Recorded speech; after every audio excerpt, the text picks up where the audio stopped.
अस्सलाम वालेकुम। आज की वीडियो में हम करेंगे एक्सरसाइज 8A है जो mathematics book 3D3 7th edition जो न्यू एडिशन आया है उसकी एक्सरसाइज है कि और इसका हम करेंगे क्वेश्चन नंबर 11।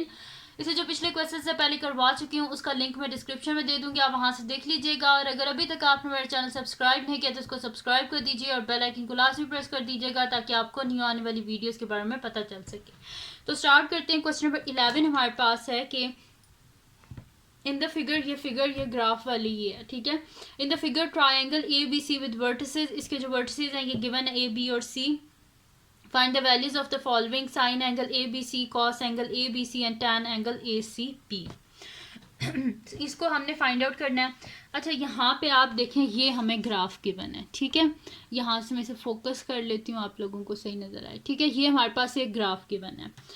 अच्छा, अब इस ग्राफ में ये हमें कह रहे हैं कि इस ग्राफ को आप यूज़ करके हमें फाइंड आउट करके दिखाएं वैल्यूज़ जो है sine angle A B C और इस तरह इनकी वैल्यूज़ को फाइंड आउट करके दिखाएं। तो अगर आप देखें ये जो मेरे पास है, अब हमारे पास क्या होता है, साइन कॉस टेन क्या रेशोज़ है ना, साइड्स की रेशोज़ हैं। अब यहाँ पे ये जो साइड्स हैं, अब इनको तो हम काउंट कर ही नहीं सकते क्योंकि ये आप देखें ये सारी जो है ये थोड़ी टेढ़ी लाइंस है, कोई सीधी तो है नहीं कि मैं यहाँ पे बॉक्सेस को गिन लूँ। जैसे कि यहाँ पे तो मैं काउंट कर सकती हूँ 1 2 3 4, यानी कि ये जो B C equals to 4 units है। लेकिन यहाँ पे कैसे काउंट करूँ और यहाँ पे कैसे काउंट करूँ? तो इसको काउंट करने का एक आसान तरीका ये होता है कि हम क्या कर लेते हैं, ये जो लाइन है ना ये वाली बी सी वाली को, इसको हम आगे यूँ एक्सटेंड कर लेते हैं इस तरह, ठीक है। ये इसको आगे एक्सटेंड करके ले जाएं और इसी तरह ये जो पॉइंट है ना इसको एक्सटेंड करके ऐसे नीचे ले आए, ठीक है। और जहाँ पे ये इंटरसेक्ट कर रही हैं इस पॉइंट को एक नाम दे दें, जिससे कि मैं इसे पॉइंट के नाम दे रही हूँ, ठीक है। तो ये पॉइंट के किसके इक्वल है, यहाँ पे एक्स किसके इक्वल है, ये एक्स एक्सिस है ना, एक्स यहाँ पे इक्वल है -2 के, और वाई यहाँ पे इक्वल है, अगर आप वाई को देखें तो यहाँ पे y हमारे पास इक्वल है ये 0 1, y यहाँ पे इक्वल है 1 के इक्वल। तो ये मेरे पास पॉइंट्स आ गए -2 1, ठीक है जी। तो -2 1 के किसके इक्वल है, -2 1।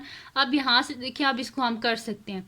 अब ये जो मेरे पास है ना ये पॉइंट, अगर इनको यूनिट्स को काउंट करें, a और k को काउंट करें तो किसके इक्वल है 1 2 3, ये इक्वल है 3 यूनिट्स के, ठीक है। ये इक्वल हो गया मेरे पास 3 यूनिट्स के। और अगर मैं यहाँ से इसको करूँ यहाँ से काउंट के से लेके सी तक, तो 1 2 3 4 1 2 3 4 5 6 7 8 यूनिट्स हैं, ठीक है। तो इस तरह हम इन्हें काउंट कर लेंगे। तो पहले तो बात थी कि हमने ये पॉइंट के फाइंड आउट करना था और ये हमने कर लिया, जो कि मेरे पास इक्वल आया -2 1 के। तो अब यहाँ से के तो मैंने आपको बता दी के इक्वल आया -2 1 के। तो बी और के जो है इसको मैं यहाँ से काउंट कर लेती हूँ कि ये किसके इक्वल है, बी और के। तो ये 1 2 3 4, तो ये किसके इक्वल है 4 यूनिट्स के, यानी कि बी के हमारे पास आ गया 4 यूनिट्स, ठीक है। तो ए के आ गया 3 यूनिट्स और बी के आ गया हमारे पास 4 यूनिट्स। तो अब मैं शीट पे ये वाला ट्राइंगल जो है इसको बना लेती हूँ और इसको बना के के की वैल्यू लिख के और इसको जो है वो हम सॉल्व कर लेते हैं, ठीक है। तो इसको अब मैं स्टार्ट करती हूँ। यहाँ पे कि मैं ट्राइंगल जो है इसको मैं पेज पे यहाँ पे बना लेती हूँ ताकि जब मैं सॉल्व करूँ तो हमें कोई प्रॉब्लम ना हो। तो यहाँ पे ये मेरे पास है ये पॉइंट के है यहाँ पे, और यहाँ पे आके ये पॉइंट बी है मेरे पास, और ये आगे जाके पॉइंट सी है मेरे पास, ठीक है।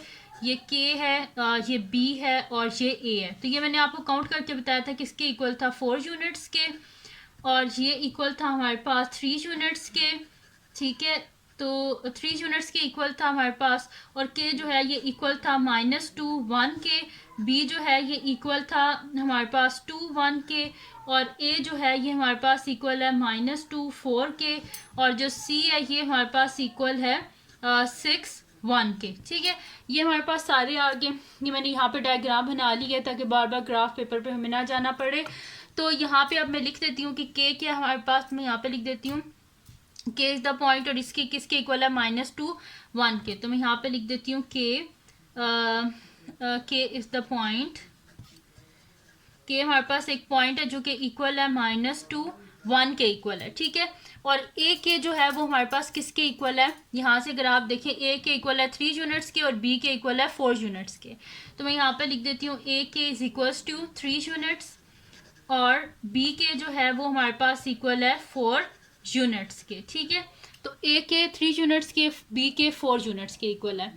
अब अगर देखें हमें फाइंड आउट क्या करना है, यहाँ से आप देखें तो हमें फाइंड आउट करना है ए बी सी, ये वाला ए बी सी, ये वाला एंगल फाइंड आउट करना है। लेकिन इस एंगल का तो हमें कोई एक साइड भी नहीं पता, और साइन कॉस टेन क्या होती हैं, रेशोज होती हैं साइड की।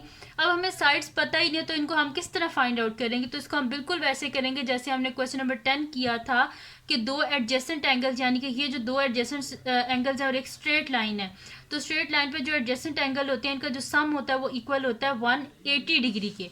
यानी कि मेरे पास जो एंगल है ये वाला ए बी के, ठीक है, तो एंगल ए बी के plus angle A B C, इनका जो सम है किसके इक्वल होगा 180 डिग्री के। इसका मतलब है एंगल ए बी के जो है ये हमारे पास इक्वल होगा 180 degree minus angle A B C, अगर मैं इसको इधर ले जाऊं, ठीक है। अब इसको आपने जहन में रखना है क्योंकि जब हम आगे करेंगे तो ये हमारे काम आएगा, ठीक है। ये हमने करना है। अच्छा, अब हम करेंगे इस एंगल के हिसाब से, ये जो है ए बी के, तो इसके भी हमें दो साइड्स पता है, तीसरी साइड नहीं पता, तो इसको फाइंड आउट करने के लिए हम पाइथागोरस थ्योरम यूज़ करेंगे। तो मैं यहाँ पे लिख देती हूँ by Pythagoras theorem, by Pythagoras theorem.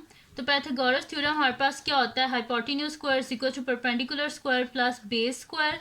तो यहाँ पे मेरे पास क्या लॉन्गेस्ट साइड ये हाइपोटेन्यूज होती है, यानी कि A B whole square is equal to perpendicular, यहाँ पे क्या ए के होल स्क्वायर प्लस बेस क्या है बी के होल स्क्वायर, ये हो गया मेरे पास।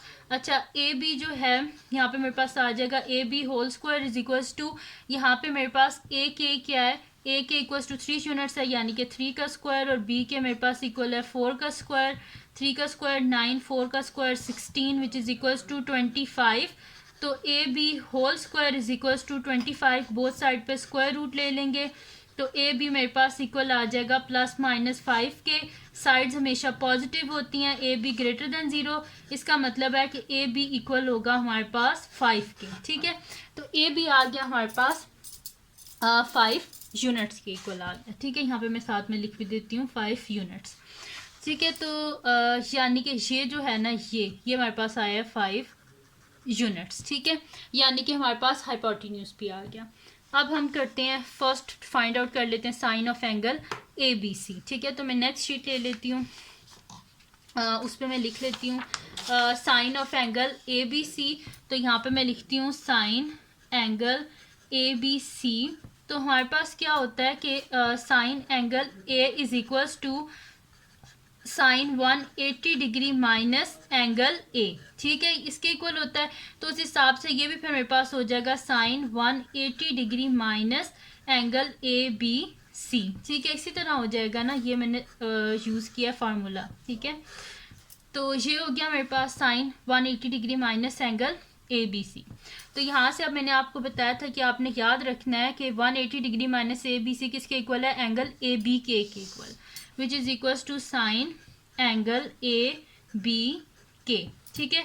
तो साइन एंगल ए बी के है, तो साइन किसके इक्वल होता है हमारे पास, यहाँ पे जो रेशोज होती हैं हमारे पास 100 का टोआ, ठीक है, 100 का टोआ, यानी कि साइन इज इक्वल्स टू हमारे पास इक्वल होगा ऑपोजिट बाय हाइपोटेन्यूज, और कॉस जो है वो हमारे पास इक्वल होता है एडजेसेंट ओवर हाइपोटेन्यूज, और जो tan है वो हमारे पास इक्वल होता है ऑपोजिट ओवर एडजेसेंट, ठीक है। तो ये मैंने तीनों रेशोज जो हैं यहाँ पे लिख दी हैं। अब साइन एंगल ए बी के, तो वो मेरे पास इक्वल होगा ऑपोजिट ओवर हाइपोटेन्यूज। तो इसमें ये मेरे पास एंगल है, ये इसकी ऑपोजिट साइड है, यहाँ पे मैं दूसरे मार्कर से लिख देती हूँ।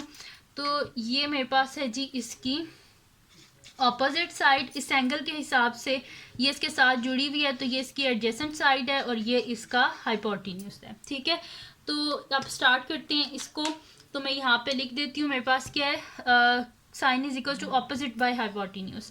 तो यहाँ पे ऑपोजिट क्या है ए के, तो मैं यहाँ पे लिख देती हूँ ए के डिवाइडेड बाय हाइपोटेन्यूज क्या होता है हमारे पास A B, divided by A B which is equals to 3 divided by A B किसके इक्वल है हमारे पास 4 के इक्वल है, ठीक है, सॉरी ए बी इक्वल है हमारे पास 5 के, तो 3 डिवाइडेड बाय 5, तो ये आ गया मेरे पास sine angle A B C, ठीक है, तो ये हमने फाइंड आउट कर लिया।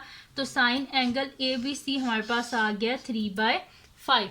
अब करते हैं इसका नेक्स्ट जो हमारे पास है cos angle A B C, तो फिर इसको कर लेते हैं। तो मैं यहाँ पे लिख देती हूँ solution B part, solution B part, तो ये मेरे पास आ जाएगा cos angle A B C, ये हमने फाइंड आउट करना है विच इज़ इक्वल्स टू ये मेरे पास होता है जैसे कि हमारे पास होता है cos angle A is equals to minus cos 180 degree minus A, तो ये मेरे पास हो जाएगा minus cos 180 degree minus angle A B C, तो यहाँ पे इक्वल हो जाएगा minus cos 180 degree minus A B C किसके इक्वल होता है ए बी के, तो मैं यहाँ पे लिख देती हूँ minus cos angle A B के, ठीक है, तो ये मेरे पास इक्वल हो जाएगा कॉस एंगल ए बी के, ठीक है, तो माइनस अब ए बी के है, ठीक है, तो हमारे पास कॉस क्या होता है एडजेसेंट ओवर हाइपोटेन्यूज, ठीक है, तो यहाँ पे एडजेसेंट साइड कौन सी है बी के और हाइपोटेन्यूज क्या है ए बी, तो यहाँ पे लिख देते हैं बी के बाय ए बी, ठीक है, तो बी के मेरे पास किसके इक्वल है बी के इक्वल है 4 के और ए बी इक्वल है 5 के, तो -4/5, तो ये मेरे पास आ गया cos angle A B C, तो ये आ गया मेरे पास -4/5, ठीक है, ये हो गया। अब इसके बाद हमने क्या फाइंड आउट करना है, लास्ट इसमें हमने फाइंड आउट करना है इसका tan फाइंड आउट करना है, ठीक है, तो tan किसके इक्वल है हमारे पास यहाँ पे आप देखें हमने फाइंड आउट करना है tan angle A C B, ठीक है, तो ये फाइंड आउट करना है हमने ए सी बी, ये वाला फाइंड आउट करना है ए सी बी। अच्छा, अब ए सी बी हमने फाइंड आउट करना है, तो इसमें हमें क्या जो है ए के तो हमारे पास है, क्योंकि जो tan होता है वो हमारे पास इक्वल होता है ऑपोजिट ओवर एडजेसेंट, यानी कि अगर आप ग्राफ देखें यहाँ से, तो अगर आप ग्राफ देखें तो यहाँ पे ए के तो हमें पता है 3 यूनिट्स, ये नीचे वाला सी से लेके यहाँ तक का हमें पता करना है कि कितने यूनिट्स के इक्वल है, ठीक है, तो ये हमारे पास इक्वल है 1 2 3 4 5 6 7 8 यूनिट्स के इक्वल। अब यहाँ पे सी के जो है वो लिख दिया 8 यूनिट्स के इक्वल है, यहाँ पे मैं पेज पे भी लिख देती हूँ, ये सी पार्ट है तो सोल्यूशन सी पार्ट, और यहाँ पे लिख देते हैं कि सी के जो है वो हमारे पास इक्वल है 8 यूनिट्स के। अब जो tan हमने क्या फाइंड आउट करना है, हमने फाइंड आउट करना है tan angle A C B, ये हमने फाइंड आउट करना है, तो tan हमारे पास किसके इक्वल होता है, tan हमारे पास इक्वल होता है हमारे पास होते हैं जी TOA, ठीक है, हम इसी तरह याद करते हैं ना सो का टोआ, तो tan इज इक्वल टू हमारे पास होता है ऑपोजिट ओवर एडजेसेंट, ठीक है, ऑपोजिट ओवर एडजेसेंट, तो यहाँ पे मेरे पास आ जाएगा, तो ये मैंने एंगल फाइंड आउट करना है ए सी बी, तो ये इसका ऑपोजिट क्या होगा ए के होगा इसका ऑपोजिट, और इसका जो एडजेसेंट साइड है वो क्या होगी सी के, तो मैं यहाँ पे लिख देती हूँ ए के डिवाइडेड बाय सी के, तो ए के डिवाइडेड बाय सी के, तो ये मेरे पास हो जाएगा ए के equals to 3 units divided by C के इज इक्वल्स टू 8 यूनिट्स, ठीक है, तो यानी कि tan angle A C B हमारे पास आ गया, tan angle A C B हमारे पास आ गया 3/8, ठीक है, तो यही हमने फाइंड आउट करना था, बल्कि नीचे में से सही विजिबल करके लिख देती हूँ tan angle A C B is equals to 3/8, ठीक है, ये आ गया, पहले थोड़ी सी कटिंग होगी तो ये ना आप लोगों को सही नज़र ना आए, तो ये आ गया हमारे पास tan angle A C B. तो ये थी जी आज की वीडियो जिसमें मैंने आपको करवाया एक्सरसाइज 8A का क्वेश्चन नंबर 11। तो अगर ये वीडियो आपके लिए हेल्पफुल हो तो उसको लाइक कीजिएगा, चैनल को सब्सक्राइब कीजिएगा, बेल आइकन को लाजमी प्रेस कर दीजिएगा और अपनी दुआओं में लाजमी याद रखिएगा। अल्लाह हाफिज़।